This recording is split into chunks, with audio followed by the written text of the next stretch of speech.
From Saskatchewan to eastern Quebec, bitter cold has settled in and it is unforgiving. In southern Ontario, it felt like minus 35, making it extremely difficult for those working outdoors. Temperatures aren't expected to improve until at least the weekend. A little on the cold side, doesn't want to start. It was, but she's not going. Environment Canada also has cold warnings out for parts of the prairies, Quebec, Nunavut, and the Northwest Territories. Meteorologists say the cold air in this system is deeper than what we've seen before and lasting longer.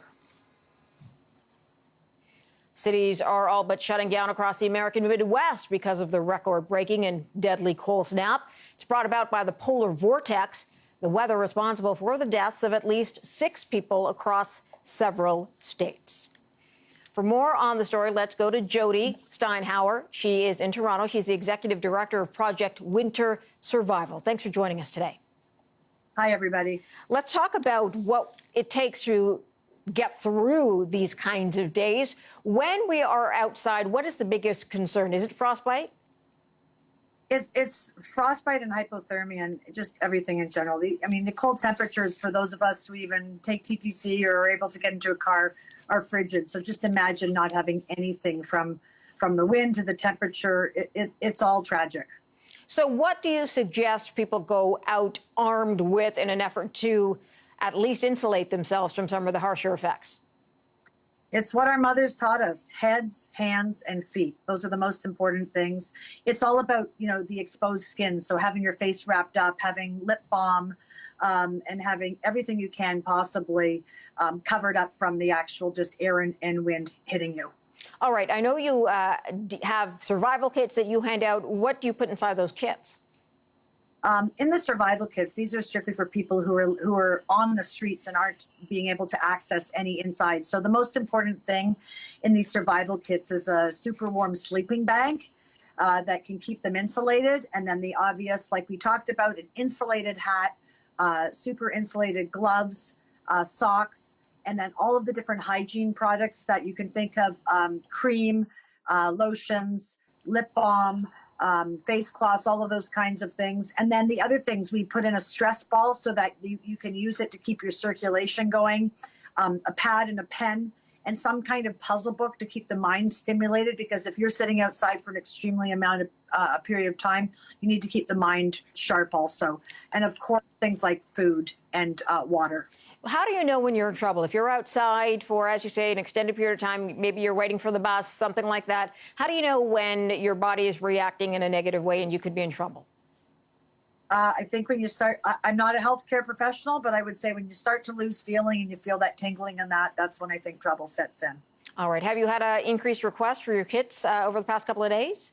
Yeah, this year's been tragic. This is an annual project, and just to give you an idea of how bad the numbers have been, this is its 20th year of the charity Engage and Change. Usually we have up to 13,000 kits requested. This year we've had over 21,500 kits requested, and we were able to distribute 3,000 to 210 not-for-profit social service, frontline shelters, agencies, and outreach programs. But they're supposed to last them for the winter, and we already within days, we've got a lineup and a waiting list of kits that people are desperately needed us to build more. So we're appealing to everybody. If you have product, brand new product, to donate to the survival kits, go to engageandchange.org. And if you want to support us financially, we need to purchase the sleeping bags. That's our biggest ask. We're in desperate need. Homelessness is up 50% in only 1 year, and it's a disaster. It's an emergency. And thank God only 4 people have died, but we're terrified every morning we wake up that there's going to be another death. And is that number a Toronto number or Greater Toronto area number?